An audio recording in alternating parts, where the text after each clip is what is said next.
خنزیر خبیث کلمہ پڑھ لو، دنیا کے بے ایمان اور بدمعاش قسم کے بے دین ملک پر مسلط ہے، اس لیے سن لے، حکومت کے انتظامی لوگ بھی سن لے۔ اور مولوی جب حق سناتا ہے تو مولوی کو پیغام بھیجتا کہ تیری زبان نکال کر کے تیرے ہاتھ پہ رکھیں گے، پاکستان کو بیچ کر کے زمینیں اٹھا کر کے میں دنیا کا بغیرت بھی بن جاؤں لیکن مجھے کچھ بھی نہ کہو، یہ کہہ دو کہ ہائے عادل حاکم اور انصاف والا حاکم تو خبیث قسم کا انسان ہے۔ امام ابو یوسف ہارون الرشید کی چیف جسٹس تھے، اور چیف جسٹس جیسے صدر کو بھی وہ اختیار نہیں ہوتا، وزیر اعظم کو وہ اختیار نہیں ہوتا، چیف جسٹس کو تو بڑا اختلاف ہوتا تھا، بڑا اختیار اور پاور ہوتا تھا۔ ہمارے یہاں چیف جسٹس نہیں ہوتے، چیف جو ٹھس ہوتے، ہمارے چیف جسٹس کوئی چیف جسٹس نہیں ہوتا، ٹھس ہوتے ہیں سارے۔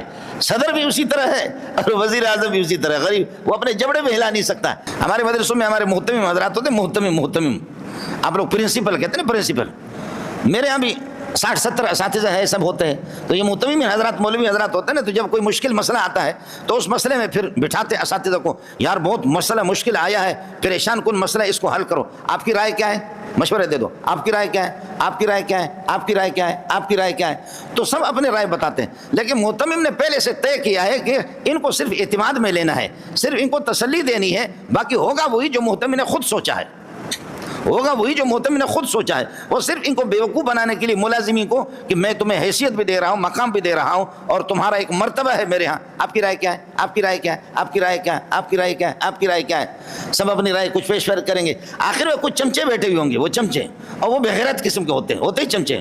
محتمم صاحب پھر کہتا ہے کہ میری رائے یہ ہے کہ اس مسئلے کا حل اس طرح ہونی چاہیے، تو وہ جو چمچے بیٹھے ہوئے وہ بغیرت، وہ کسی کام کے ہوتے بھی نہیں ہے، وہ پڑھنے پڑھانے والے بھی ہوتے نہیں، وہ مدرسوں میں بھی ہوتے ہیں ہر جگہ، تو وہ کہتا اللہ، حضرت نے عجیب بات کی، وہ کہتا اللہ اکبر، حضرت نے عجیب بات کی، وہ ہوتے ہی بغیرت ہے کہ جب ان غریبوں نے جنہوں نے صحیح بات کی تو ان کی بات کو نہیں، ان کو چونکہ اپنی تنخواہ کا لحاظ کرنا ہے، اور محتمم سے تنخواہ کھا رہے ہیں، محتمم خود بھیک مانگتا ہے لوگوں سے، اور اللہ اکبر، حضرت نے عجیب بات کی ہے۔ حالانکہ وہ حضرت کی بات بھی کچھ نہیں ہوتی، حضرت کی، وہ کہتے ہیں حضرت نے عجیب بات، وہ حضرت کی بات بھی نہیں ہوتی، پیچھے اس کی بیوی کی بات ہوتی ہے۔ مدرسوں میں بھی یہی ہے اور ملک کے اندر بھی یہی ہے، اور مدرسوں کے اندر بھی ظلم و زیادتی ہے اور ملک کے اندر بھی ظلم و زیادتی ہے۔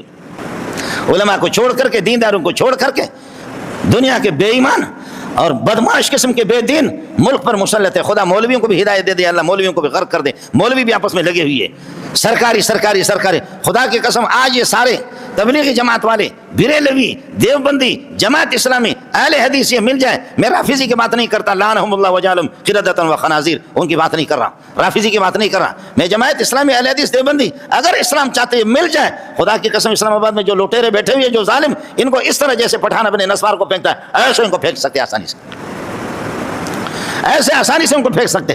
لیکن بدبختی ہے کہ مولوی بھی آپس میں، ہماری کالی پگڑی اگر کام آ جائے، ہم کہتے ہیں کئی مولویوں سے کہہ چکا ہوں کہ ہم آئیں گے تمہارے پاؤں کو چاٹتے بھی ہے، اور تمہاری پگڑی تمہارے پاؤں میں بھی ڈال دیتے کہ ایک ہو جاؤ، ایک ہو جاؤ، ایک ہو جاؤ، ایک ہو جاؤ، کاٹتے ایک دوسرے کو۔ ملا خود ہے، جماعت اسلامی جمعیت کو جمعیت، جماعت اسلامی کو، بریلوی دیوبندی کو دیوبندی بریلوی کو، اہل حدیث دیوبندی بریلوی کو دیوبندی بریلوی اہل حدیث کو کاٹے، ایک دوسرے کو کاٹتے رہو، اور درمیان میں بدمعاش حکومت کرے، ظلم کرے تو کریں گے نا، کیوں نہیں کریں گے؟ اس لیے سن لے، حکومت کے انتظامی لوگ بھی سن لے۔ اور مولوی جب حق سناتا ہے تو مولوی کو پیغام بھیجتا کہ تیری زبان نکال کر کے تیرے ہاتھ پہ رکھیں گے، وعدلے روا، میں سود بھی کھاؤں لوگوں کے، پاکستان کو بیچ کر کے زمینیں اٹھا کر کے میں دنیا کا بغیرت بھی بن جاؤں لیکن مجھے کچھ بھی نہ کہو، یہ کہہ دو کہ ہائے عادل حاکم اور انصاف والا حاکم، واہ واہ، یہی ہے وہ جن کے سونے کو فضیلت ہے عبادت پر، انہی کے اتقاء پر ناز کرتی ہے مسلمانی۔ مولوی جب تمہارے گرفت میں آ گیا تو داڑھی پکڑ کر کے چہرے پر تھوکا، ایسے کر کے تھوکا، کہتا بلا اپنے خدا کو، کہاں ہے تمہارا خدا؟ اور بغیرت مولوی، بلا اپنے خدا کو، تمہارا خدا کہاں ہے؟ اور سامنے سے بے حیا قسم کی وہ عورتیں گزر رہی ہے، نرسیں مرسیں اس قسم کے گئے، ہماری حوریں تو یہ ہے، تمہارا خدا کہاں ہے؟ تمہاری حوریں کہاں ہیں؟ خدا کی قسم یہ آپ کے جیلوں میں ہوتا ہے۔ تبلیغی اگر ان کی گرفت میں آ گیا، مولوی ان کی گرفت میں آ گیا، اس کے ساتھ یہی ہوگا۔ مولانا رومی رحمۃ اللہ نے ایک واقعہ لکھا، کہا کہ ایک پرندہ تھا، خدا سب کا ہے، اللہ سب کا ہے، سب کا خالق اور مالک ہے، کہنے لگے کہ پرندہ ہے، پرندہ بیٹھا ہوا درخت پہ، بیٹھا ہوا شاخ پہ، اوپر خطرناک قسم کے باز اور چیل آواز دے رہے ہیں اور چہچہا رہے وہ چیلیں، اور پرندے کو خطرہ ہے کہ اوپر اڑوں تو باز مجھے، اور نیچے کوئی شکاری وہ تیر لے کر کے نشانہ بنا رہا ہے اس کو۔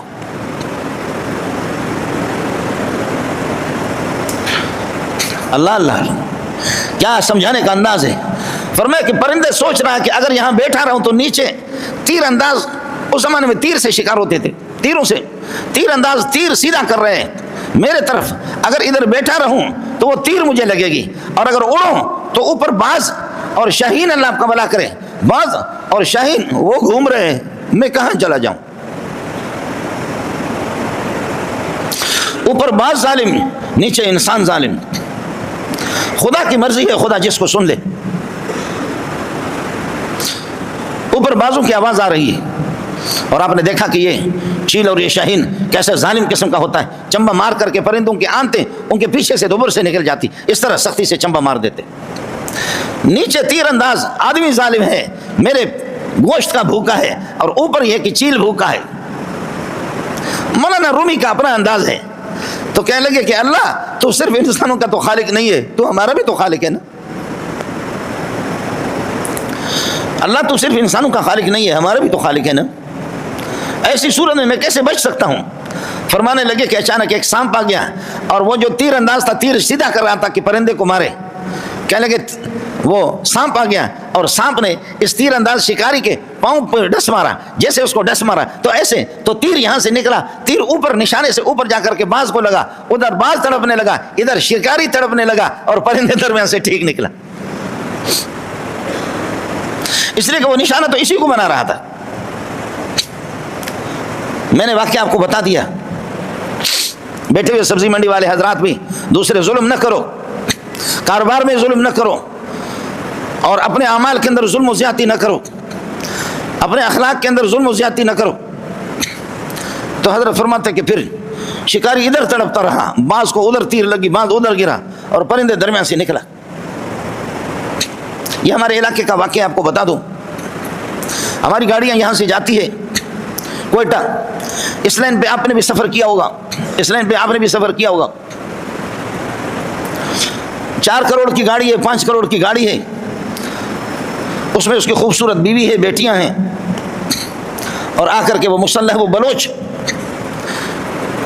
یا وہ مسلح سندھی یا وہ ہتھیار والا پٹھان، وہ مسلح بلوچ آ کر کے کہتے اتر جاؤ، گاڑی روکو. گاڑی روک لیا، بندے کے ہاتھ پاؤں باندھے، گاڑی بھی اپنے لیے لے لی، پیسے بھی لے لیے، اور خواتین کی عزتیں بھی لوٹی.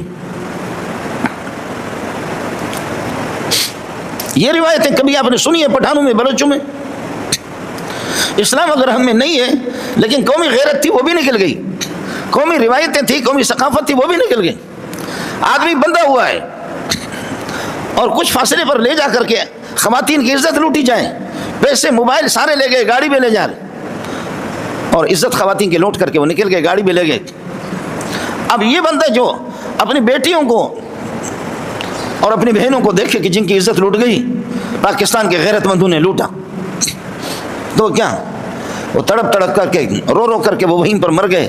لیکن آخر روتے ہوئے کہنے لگے نہیں مرا نہیں، تڑپ تڑپ کر کے رو رہا ہے، اور رو رو کر کے کہہ رہا ہے اللہ سنا ہے کہ تو ہے لیکن کہاں ہے؟ اے اللہ سنا ہے کہ تو ہے لیکن ہے کہاں؟ تیری مدد کب آئے گی؟ اب نہیں آئی تو تیری مدد کب آئے گی؟ آپ لوگ متوجہ ہو جائیں.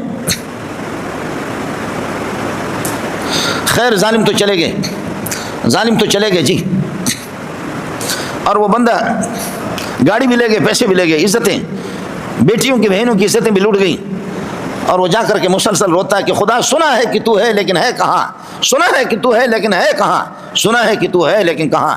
کبھی نبی بھی کہتا ہے متی نصر اللہ، حتی یقول الرسول والذین آمنوا معه متی نصر اللہ. فطری تقاضے، انسان عاجز ہے، اللہ کب مدد آئے گی، اللہ کب مدد آئے گی. لیکن اوپر سے آواز صبر کرو صبر کرو، الا ان نصر اللہ قریب، اللہ کی مدد آتی ہے. ہوا یہ کہ چوروں نے لے گئے جی مال، خواتین کی عزتیں بھی لوٹی. یقین کرو 1-2 ہفتے نہیں گزرے کہ آپس میں وہ ظالم لگے، جتنے بھی ظالم اس کارروائی میں تھے وہ سارے کے سارے بموں سے دوسرے ظالم نے اڑا دیا. تو ایسے اڑے کہ ان کے ٹکڑے ٹکڑے ہو گئے. ہے وہ مظلوم جس کی بیوی اور بیٹیاں اور بہنوں کی عزتیں لوٹ گئی، اور وہ کہہ رہا ہے اللہ مجھے معاف کر لینا، اللہ مجھے معاف کر لینا، اللہ مجھے معاف کر لینا. مان لیا کہ تو موجود ہے، مان لیا کہ تو موجود ہے. یہ آپ کے پاکستان میں ایک مرتبہ نہیں ہوا, کئی واقعات ہوں گے.